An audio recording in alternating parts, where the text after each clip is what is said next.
বন্ধুরা, আজকে একটা গল্প বলবো।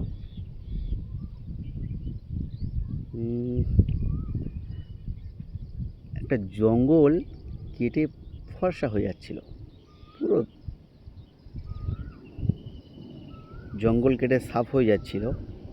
এমতো অবস্থায় জঙ্গলে ভোট ঘোষণা হলো। তো ভোটে দাঁড়াবে কে? একদিকে কুড়ুল আর অন্যদিকে হাতুড়ি। জঙ্গলের পশু পাখি গাছপালা সবাই ভোট দিতে আসছে। পশু পাখি হাতুড়িকে ভোট দিলেও গাছেরা কিন্তু কুড়ুলকেই ভোট দিল। কারণ গাছেরা ভেবেছিল কুড়ুলের হাতলটা তাদেরই স্বজাতি। কিন্তু গাছেরা যদি একটু বোধ বুদ্ধি, সাধারণ কমন সেন্স কাজে লাগাতো, তাহলে বুঝতে পারত যে তাদের এই জঙ্গল ধ্বংসের জন্য, এই বন ধ্বংসের জন্য হাতুড়ি নয়, কেবলমাত্র কুড়ুলটাই দায়ী ছিল।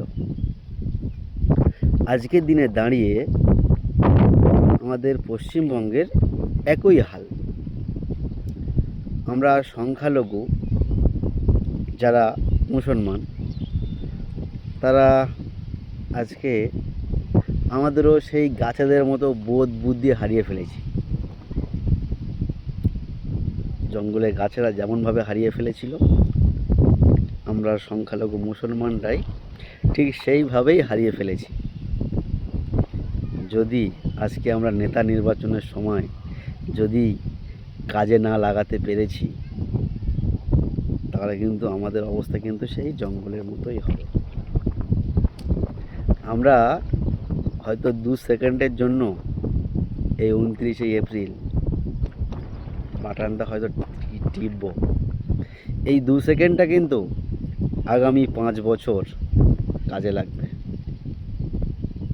তাই বন্ধুরা, সুইচটা দাবানোর আগে কে তোমাদের সঙ্গে ছিল সেটা একবার ভেবে নেবে। একবার টিপে দিলে 5 বছর আর সুযোগ পাবে না।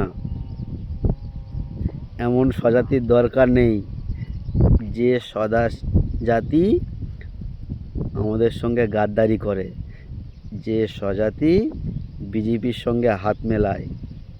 এমন স্বজাতি দরকার নেই ভাই। এমন স্বজাতির আমরা পরোয়া করি না ভাই। পীর পীরের জায়গায়, মুরিদ মুরিদের জায়গায়। ভাই, গল্পটা কেমন লাগলো